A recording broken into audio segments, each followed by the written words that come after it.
नमस्कार, मैं हूं कुमार नेहरू और आप देख रहे हैं जम्मू टुडे। अभी हम मौजूद हैं जम्मू के सतगामा में। यहाँ के एक स्टूडेंट हैं जो यूक्रेन में रहकर पढ़ाई कर रहे थे मेडिकल की, और वो लगभग 3 साल से यूक्रेन में थे। और इस समय जो वहाँ का माहौल है यूक्रेन का, उसको देखते हुए भारत सरकार वहाँ पर जो स्टूडेंट फंसे हुए हैं उनको वहाँ से ऑपरेशन गंगा चला करके लाया जा रहा है। यहाँ पर हमारे साथ मौजूद है आर्यमान भारती, जो कल ही वहाँ से वापस लौटे हैं। आइए उनसे हम जानते हैं वहाँ का इस समय क्या माहौल है और वो उनको यहाँ तक आने में किस तरह की कठिनाइयों का सामना करना पड़ा। आर्यमान जी, कब यहाँ पर वापस आप आए हैं?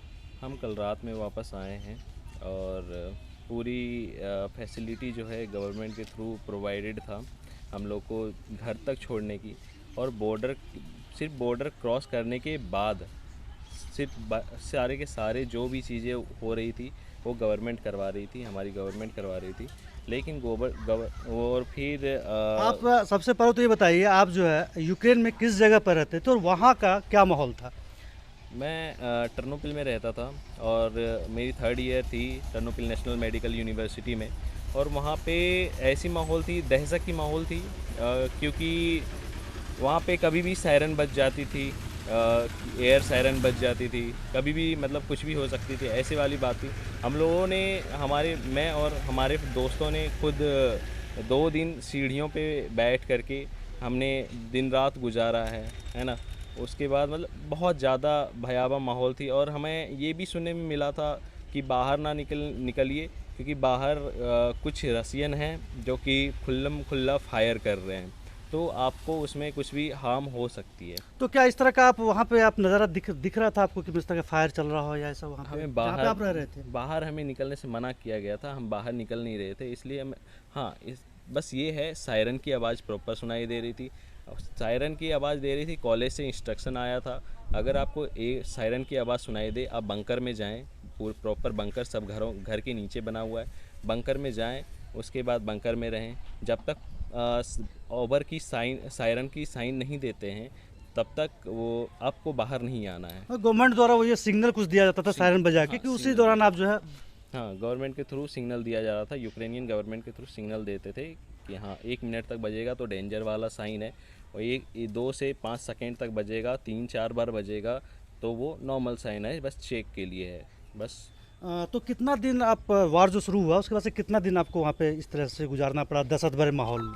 मुझे 2 दिन गुजारना पड़ा। उसके बाद 2 दिन के बाद हम लोगों ने फिर अपना कॉलेज के करीब 54 लोग थे हम लोग। उसके बाद वहाँ से हम लोगों ने व्हीकल करा प्रोवाइड, मतलब सिर्फ हाँ प्रोवाइडेड था। तो व्हीकल आप लोग खुद अरेंज किए थे या वहाँ पे कॉलेज प्रशासन या इस तरह का हम कोई लोगों support? को अरेंज करके दे दिया गया था कि हाँ लो ये तुम्हारा व्हीकल है, 4 व्हीलर है, तुम आराम से जाओ, है ना। लेकिन उसका ये है कि खर्चा तुम्हें उठाना पड़ेगा। तो 52 में जो जितने भी बस का वो आया खर्चा आया, सब में बांट दिया मतलब गया। आप लोग जितने थे 52 उस ग्रुप में थे जो बस से आप लोग बॉर्डर तक आए थे वहाँ पे, तो उसमें 52 तो एक्सपेंस जो भी वो आप आपस में आप लोग को आपस में बांटना पड़ा। हाँ, तो आने के क्रम में क्या इंस्ट्रक्शन था आपको रास्ते में? रास्ते में ये था कि बस पे इंडियन फ्लैग होना ज़रूरी है, चारों तरफ होना ज़रूरी है, बड़ा सा फ्लैग होना चाहिए, क्योंकि ये इंस्ट्रक्शन दिया गया था एम्बेसी की तरफ से, इंडियन एम्बेसी की तरफ से, कि आपको फ्लैग्स जो है इंडियन फ्लैग लगाना ही लगाना है, क्योंकि उससे मतलब वो प्रोटेक्शन मिलेगा आपको। तो ऑब्वियस बात है, मिला हमें प्रोटेक्शन, बहुत प्रोटेक्शन मिला हमें, उस चीज़ से बहुत हेल्पफुल था हमारे लिए इंस्ट्रक्शन। कौन से बॉर्डर पे आपको पहुँचना था? मुझे रोमानिया बॉर्डर पे पहुंचना था। तो कितने देर का सफ़र था आपके, जहाँ पे आप जिस लोकेशन पे आप थे वहाँ से रोमानिया बॉर्डर कितने देर का सफ़र था? 7 से 8 घंटे का था। 5 से 600 किलोमीटर, वहाँ से 7 से 8 घंटा, क्योंकि वहाँ पे बसेस अच्छी खासी स्पीड चलती है और सिग्नल पे ही सिर्फ रुकती है, तो इसलिए 7 से 8 घंटा का सफ़र था। उसके बाद हमें वहाँ पे 12 किलोमीटर पहले उतार दिया गया बसेस के थ्रू, क्योंकि वहाँ पे ऐसा है, ट्रांसपोर्टेशन का ऐसा था, बहुत ज़्यादा ट्रैफिक हो रहा था बॉर्डर के पहले। तो 12 किलोमीटर हमने वहाँ पे तय करा, मतलब चल के, सब ने मिल कर के चल के, पानी का बोतल हाथ में उठा करके, सामान उठा करके, ऐसे सब का हालत बना हुआ था। तो सब ने मिल के तय करा 12 किलोमीटर। उसके बाद बॉर्डर के पास पहुँचा। बॉर्डर के पास पहुँचने के बाद अच्छा 3 दिन तक हम खड़े थे तो वहाँ पे बॉर्डर पे। तो वहाँ पे कोई ये नहीं था, सुविधा तो नहीं था, बर्फ़बारी भी हो रही थी, सब कुछ हो रहा था, हमें ठंड लग रहा था, सब तो कुछ हो वहाँ रहा पे कोई ऐसा व्यवस्था, जैसे रोमानिया बॉर्डर पे गए तो आप नहीं। बॉर्डर क्रॉस कर चुके थे या बॉर्डर के पहले ही आप थे? बॉर्डर बॉर्डर के पहले की ये बातें हैं, जितने भी है बातें। 3 दिन हम लोग बॉर्डर पे रहे थे, 25 तारीख से 28 तारीख तक, 4 दिन, 3 दिन, हाँ 3 दिन बॉर्डर पे रहे थे। और वहाँ पे ना सोने का जगह है, ना कुछ करने का जगह है। बर्फ़बारी अलग से हो रही है, छत भी नहीं है ऊपर, कुछ भी नहीं है। बहुत सारे हम लोग थे, सारे के सारे लेकिन वहाँ पे एनी टाइम अगर हम लोग कुछ होर्डिंग वगैरह करने जाते थे, कुछ भी करने जाते थे, तो वहाँ पे फायरिंग होता था, यूक्रेनियन पुलिस के थ्रू फायरिंग होता था। तो हम लोग फिर पीछे आते थे, फिर वही। तो 3 दिन के बाद मैंने काफ़ी वहाँ पर जो 3 दिन का ज़िंदगी जो है वो कैसा महसूस हो रहा था उसमें, जो कितना टेरर में आप जी रहे थे? बहुत ज़्यादा ऐसा लग रहा था कि मतलब नर्क है, मतलब नर्क वाला फील हो रहा था। ऐसा लग रहा था कि बस अब थोड़ा दिन, बस हमने बस ये कह रहा है हिम्मत दिखाया वहाँ पे थोड़ा सा।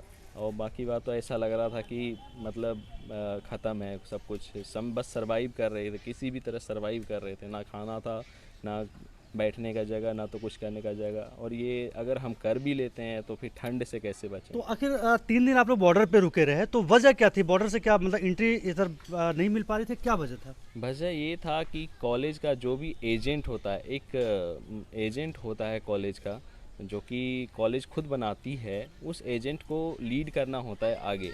लेकिन हमारे कॉलेज में ऐसा था, जो एजेंट था वो लीड नहीं कर रहा था, ठीक है। तो लीड नहीं कर रहा था, वो खुद भाग चुका था और सारे कॉलेजेस वालों को निकाल रहे थे, लेकिन हम लोगों को कॉलेज वाला जो था वो लीड नहीं कर पा रहा था। वहाँ पे था नहीं कोई एजेंट, इसलिए हम लोग फंसे रहे इतना दिन तक।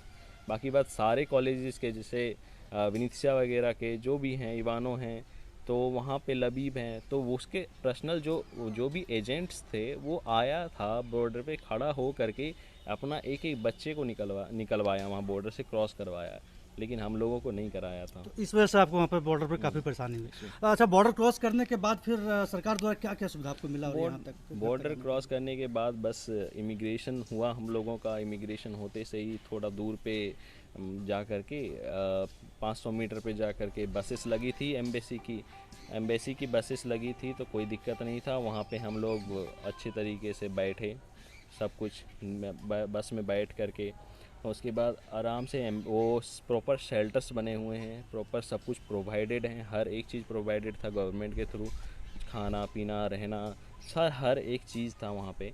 तो एक बार एम्बेसी ने पिकअप कर लिया आपको, तो आप जगह पे पहुँच गए, ऐसा समझ लीजिए। अब बस हम लोग, मतलब उसके बाद कोई प्रॉब्लम नहीं हुई कोई वहाँ से प्रॉब्लम निकलने के बाद? नहीं, कोई प्रॉब्लम नहीं। उसके बाद कोई दिक्कत नहीं हुई। इस दौरान कोई ऐसा इंसिडेंट जिससे कि आपको ऐसा लगा हो कि पता नहीं क्या अब होने वाला है, ऐसा कुछ इंसिडेंट हुआ था? ऐसा कुछ इतने हाँ, दिनों में? वो इंसिडेंट हुआ मतलब था। ऐसा एकदम जो एकदम दिल से कभी लगा हो कि हाँ, मतलब कहीं वो बुरे फंस गए, ऐसा कुछ वो हम कहाँ लोग, पे कब लगा था वो? हम लोगों को बॉर्डर पे लगा था, जब हम लोग होप जो है लेस हो चुका था, खो चुके थे हम लोग की होप अब कुछ नहीं है। तो हम लोग मतलब हिम्मत जब नहीं हो रहा था, तो हम लोग बस ये है, पे एक पेट्रोल पंप था, साइड में जाके रोए भी, मतलब बहुत सारे सब अपना अपना रो रहा है, कोई हेल्प करने वाला नहीं है, पूरा हेल्पलेस है।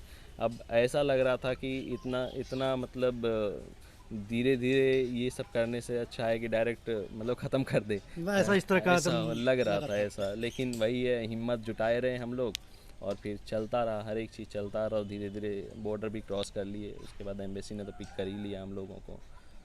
वैसे लोगों को क्या मैसेज देना चाहेंगे जिनके बच्चे अभी भी वहाँ पे फंसे हुए हैं, जो अभी परेशान है घर में, क्योंकि आप वहाँ से हो के आए हैं, तो ऐसे माता पिता को क्या आप मैसेज देना चाहेंगे? बस ये है कि थोड़ा सा होप रखना है। बाकी बात, गवर्नमेंट सब कुछ कर रही है, गवर्नमेंट बहुत अच्छे स्तर पे काम कर रही है, ऑपरेशन गंगा चला रही है।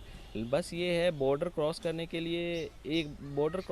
लिए बस एक बार हिम्मत कर ले, जाके लाइन में खड़े हो जाए और साइड से जाए, लाइन में खड़े हो जाए, बस एक बार हिम्मत करना है। बॉर्डर क्रॉस कर गए तो कुछ भी नहीं है। बॉर्डर क्रॉस करने के बाद इंडिया का प्रॉपर आदमी है, हर एक चीज़ काम हैंडल कर रहा है वहाँ पे। तो बस गार्जियन से बस यही कहूँगा, बस ये है कि थोड़ा सा हिम्मत रखना पड़ेगा इसमें, बस। ठीक है, थैंक यू। ठीक है। जमुई टुडे की खबरों से तुरंत अपडेट रहने के लिए डाउनलोड करें प्ले स्टोर से जमुई टुडे ऐप। अगर आप वीडियो को YouTube पर देख रहे हैं तो प्लीज हमारे चैनल को जरूर सब्सक्राइब कर लें, वीडियो को लाइक कर लें और नोटिफिकेशन बेल को जरूर प्रेस कर लें ताकि लेटेस्ट वीडियो की नोटिफिकेशन आप तक पहुंच सके। इसी के साथ अगर आप हमारे वीडियो को Facebook पेज पर देख रहे हैं तो प्लीज वीडियो को लाइक और शेयर जरूर